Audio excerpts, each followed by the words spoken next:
네, 슈플로우 시간입니다. 최근 국제 유가가 상승하면서 인플레이션 압력이 시장을 짓누르고 있는 상황이죠. 미 증시도 그렇고 우리 증시도 전반적으로 힘을 내지 못하는 장세가 이어지고 있습니다. 다만 어제 오후 12시를 기점으로 우리 시장에서 낙폭이 축소되려는 움직임이 잠시나마 관측이 되기도 했는데요. 중국의 8월 수출입 지표가 전보다 개선이 된 것으로 발표가 됐기 때문입니다. 일단 어제 12시에 발표가 된 중국의 무역 수지 그리고 수출입 지표를 보게 되면 중국의 8월 수출액 같은 경우에는 2달 만에 한 자릿수 감소대로 돌아섰습니다. 수출액은 전년 동기 대비 8.8%가량 줄어든 것으로 나타나는데 이는 마이너스 12.4%를 기록했던 지난 6월 그리고 마이너스 14.5%를 기록했던 지난 7월보다도 개선이 된 수치였고 또 시장의 전망치였던 9.2%보다도 더 개선이 된 것으로 나타나면서 시장이 우리 시장의 낙폭을 줄이려는 움직임이 나타났던 건데요. 중국이 경기 부양책을 내세우고 있는 제조업 쪽에서 중국 경기가 특히 회복되는 게 아니냐 하는 시그널로 받아들인 사람들도 있었습니다. 다만 4개월 연속으로 마이너스를 기록하고 있다는 점은 여전히 우려로 남아있는 상황인데요. 더해서 내수 경기를 보여주는 8월의 중국 수입 지수는 마이너스 7.3으로 발표가 됐습니다. 전월인 마이너스 12.4%보다도 개선이 됐고요. 또 전망치인 마이너스 9%보다도 개선이 된 것으로 발표가 됐습니다. 하지만 여전히 소비가 부진하다라는 점은 피할 수 없는 점이었는데요. 한편 이날 함께 발표가 된 8월 무역 수지 같은 경우에도 683억 6천만 달러로 전월과 전망치를 모두 다 밑돌았습니다. 수출입 지수는 앞서 보신 것처럼 다소 개선이 됐지만 무역 수지가 여전히 시장의 기대치에 미치지 못한 건데요. 마찬가지로 지난 9월 5일 발표가 됐던 민간 경기 지표 차이신 서비스업 PMI 같은 경우에도 51.8으로 연중 최저치 수준으로 떨어졌습니다. 일반적으로 PMI 같은 경우는 50일 기준으로 그 위일 경우에는 경기 확장 상태다, 그 아래일 경우에는 경기 위축 상태다라고 보는데요. 차이신 서비스업 PMI는 8개월 연속으로 확장 국면을 이어가고 있긴 하지만 연중 최저치를 기록하면서 소비가 여전히 부진하다라는 점이 확인이 됐습니다. 여전히 중국 쪽에서는 부동산 디폴트 리스크가 완전히 가시지는 않은 채 반등의 조짐이 조금씩 보이고 있긴 하지만 이 시장의 기대치보다도 그 속도가 느리면서 중국 경기에 대한 우려는 여전히 계속되고 있는 상황인데요. 더해서 최근 중국 정부에서 공무원들에게 애플 등 해외 제품들의 사용을 금지한다라고 밝히면서 미중 갈등 또한 다시 한번 커지는 게 아니냐 하는 시장의 우려까지 나오고 있습니다. 여기서 오늘의 이슈까지 함께 보시죠. 네, 오늘의 이슈입니다. 중국의 중단, 애플에 이어서 요소수까지인데요. 중국은 대체 왜 이러는 걸까요? 김영일 전문가와 함께 만나보시죠. 네, 중국 입장에서는 지금 내부적으로 다독이기도 쉽지가 않을 텐데 외부적으로는 또 친하게 지내는 것보다는 조금 더 경쟁적으로 지내려는 것 같습니다. 자, 관련해서 어쨌든 어디서 반사 수익을 좀 얻을 수 있는지 좀 체크해 보죠. 김영일 전문가입니다. 안녕하십니까? 네, 반갑습니다. 김영일 전문가입니다. 네, 오늘 제목이 아주 재미있습니다. 중단. 자, 애플과 요소수라는 키워드까지 나와줬는데요. 자, 세 가지 플로우로 나눠 보겠습니다. 자, 첫 번째, 중국은 미국이 싫어. 맞죠? 모든 사람들이 알고 있고 미국도 중국을 좋아하지는 않습니다. 자, 두 번째 플로우는 관련주들의 흐름, 마지막에 투자 전략까지 가보겠습니다. 자, 중국의 저항이라고 해야 될까요? 관련된 내용도 자세하게 전해주시죠. 네, 일단은 아무래도 미국에서 계속 이 중국향 제재를 가하고 있는 상황이죠. 그러다 보니까 역시나 중국도 가만히 있을 수는 없다라는 스탠스인 것 같아요. 지금 이 중국에서 여러 가지 또 이제 본인들이 제재할 수 있는 수단들을 이야기를 하고 있죠. 최근에 이제 이야기를 했었던 갈륨에 대한 부분, 그러니까 반도체 소재에 대한 부분들에 대해서 계속적으로 제재를 가하려는 움직임을 보여주고 있고, 그 다음에 이제 아이폰에 대한 금지령이 나왔다라고 또 생각을 해주시면 됩니다. 애플이 이제 좀 있으면은 아이폰 15가 출시가 되죠. 아이폰 15가 이제 출시가 되는 상황에서 갑자기 이제 이 중국에서 아이폰 금지령을 내린 거죠. 정부기관을 넘어서 국영기업, 그 다음에 공공기관에는 아이폰 사용을 금지한다라는 이야기를 한 겁니다. 그러다 보니까 이 중국에서 아이폰 판매가 크게 줄어들 수 있다라는 우려가 제기가 되면서 애플의 시가총액이 이틀 만에 무려 200조 이상이 날아갔다라고 생각을 해주시면 될 것 같아요. 워낙에 이제 지금 미국 정부에서 중국향으로 굉장히 이제 이 제재를 좀 강하게 가하고 있기 때문에 중국 기업들 그리고 중국 정부도 마찬가지로 이에 대한 그대로 이제 대응을 진행을 하고 있다라고 생각을 해주시면 될 것 같습니다. 여기에 더불어서 우리가 최근에 또 이제 한번 다루었었죠. 하웨이에서 메이트 60 프로라는 이런 이제 새로운 스마트폰이 나왔는데 원래 화웨이 같은 경우에는 5G를 만들어낼 수가 없었습니다. 이 미국에서 워낙에 이제 이 반도체 장비 제재를 가하다 보니까 5G를 만들어낼 수가 없었죠.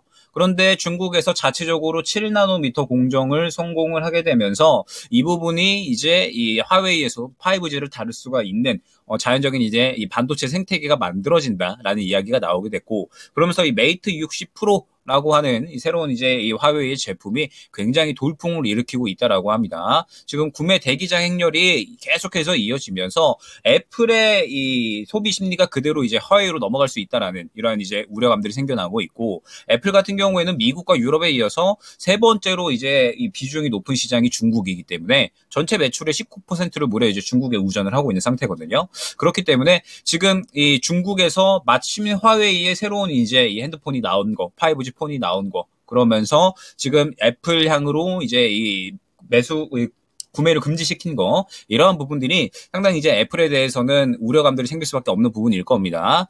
한 2024년에 아이폰 출하량 예상치의 1000만 대까지도 손실이 나타날 수가 있다라고 이제 우려감들이 상당히 나타나고 있는 상황이에요.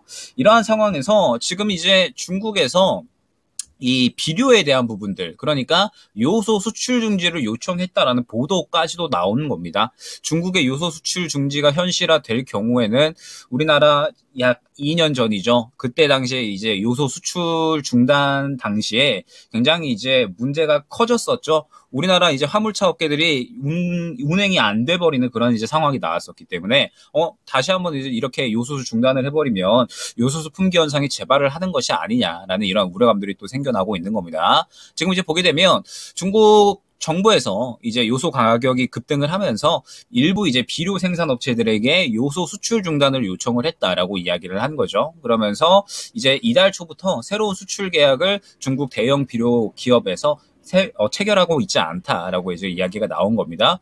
그러면서 이제 우리나라에서도 지금 요소 가격이 계속해서 올라가고 있고 중국 내에서도 요소 가격이 굉장히 폭등하고 있다라고 생각을 해주시면 될 것 같아요. 지난 6월까지만 해도 약 한 1,600위안 정도 됐었는데 최근에 9월 달에 다시 한번 가격을 보니까 2,350위안까지도 올라갔다라고 생각을 해주시면 됩니다. 굉장히 큰 폭으로 요소 가격이 올라가고 있는 상태고, 우리나라 같은 경우에 더욱더 문제가 생길 수가 있는 부분이 중국산 요소 의존도가 지금 전체 요소에서 약 90%에 달하거든요. 즉 다시 한번 중국이 지금 수출 제한에 나설 경우에 2021년에 벌어졌던 요소수 대란 현상이 다시 한번 재현될 수가 있다라는 부분이 상당히 우려감으로 생겨나고 있는 상태입니다.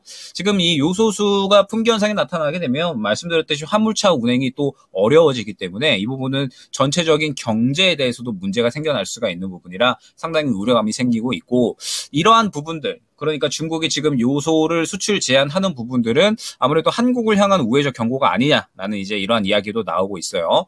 지금 중국이 최근에 이제 이 한미 동맹, 그다음에 이 한미일 동맹에 대해서 상당히 불만을 나타내고 있죠. 그러면서 중국은 이 미국에 약간 반하는, 그러면서 이제 또 자체적으로 동맹을 맺으려는 그러한 국가들과 또 이야기를 하고 있는 상태에서 만약에 요소를 지금 이렇게 수출 제한을 해버린다라고 하면 한국 우리는 언제든지 너네를 압박할 수 있어 라는 메시지를 또 던질 수가 있는 거거든요. 그렇기 때문에 지금 현재 상태에서 중국이 약간의 이러한 우려감들을 이제 좀 심어주는 것이 아니냐, 그러면서 중국과 지금 현재 우리나라 사이가 다시 한번 그래도 좀 대화하려는 스탠스로 돌아서고 있기는 한데 중국은 이보다 조금 더 원하는 것 같아요. 미국의 편을 들지 않고 우리나라의 편을 들어라 라고 이야기를 하고 있는 것 같습니다. 자, 그러면서 이제 요소 같은 경우에 관련주들을 한번 봐야겠죠. 관련주들은 이제 한번 봐야 될 것 같은데, 요소수의 원료 요소 같은 경우에는 암모니아에다가 일산화탄소를 반응시켜서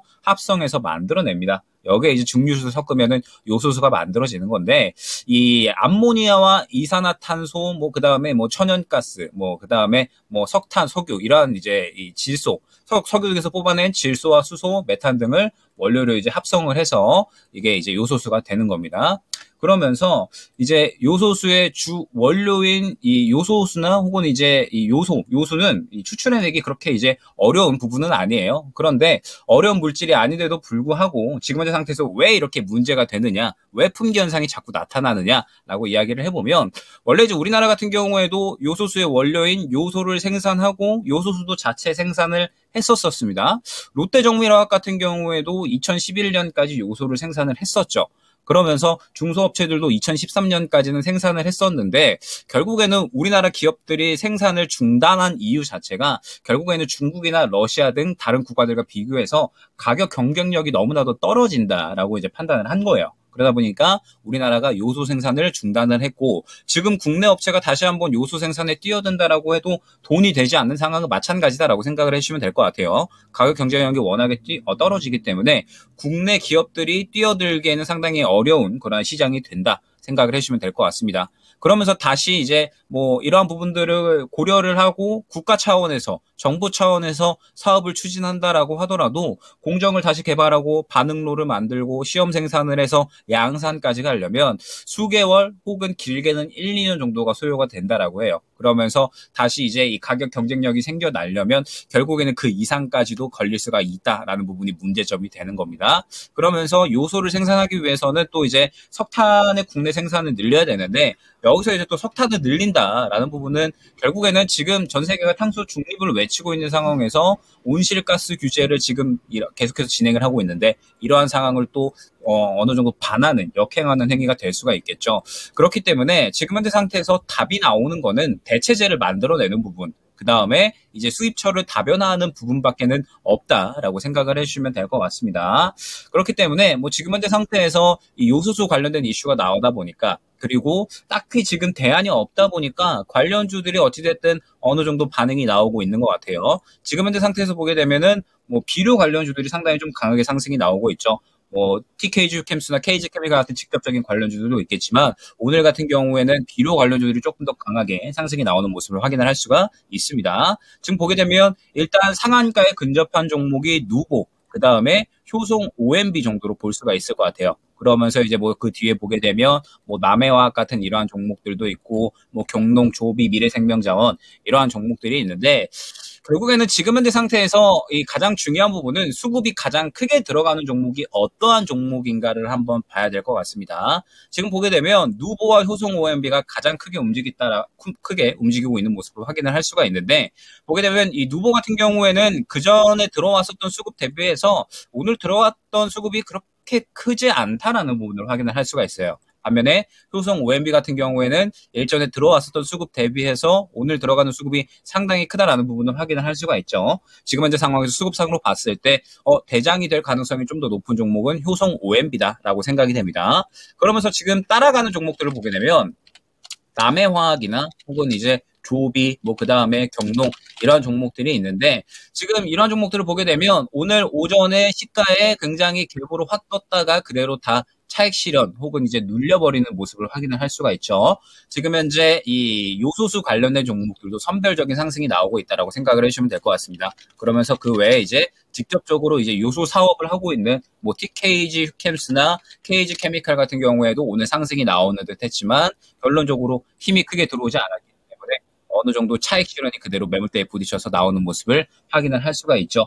지금 현재 상태에서 요소수 관련주들도 마찬가지로 이제 어느 정도 선별적인 상승이 나오고 있다라고 생각을 해주시면 될 것 같습니다. 자, 그렇다라고 했을 때 지금 중국에서 이 요소수에 대한 부분들을 이야기를 하는 건 이제 수출 중단을 뭐 지시를 했다라는 부분들도 있겠지만, 아직까지 이 부분이 완전하게 다 확정이 됐다라는 부분은 아니거든요. 그렇기 때문에 시장에서 다시 한번 이야기가 될 수는 있는 요소가 있다라고 생각을 합니다. 그러면 시장에서 다시 한번 이야기가 된다라고 했을 때는 역시나 대장을 봐야겠죠. 지금 현재 효송 OMB가 수급적으로 가장 크게 움직이고 있기 때문에 역시나 이 수급으로 가장 크게 움직이는 종목을 항상 최우선적으로 봐야 된다라는 점. 그러면서 말씀드렸듯이 지금 요소수 관련돼서 움직이는 종목들은 많이 있습니다. 비료주들, 그다음에 뭐 직접적으로 요소 사업을 하고 있는 종목들 굉장히 많이 있기 때문에 이러한 종목군들을 보면서 결론적으로는 이 수급적인 부분들을 지켜보고 그러면서 수급이 가장 잘 살아있는 종목이 어느 종목인지에 따라서 또 이 요소수 관련된 종목들은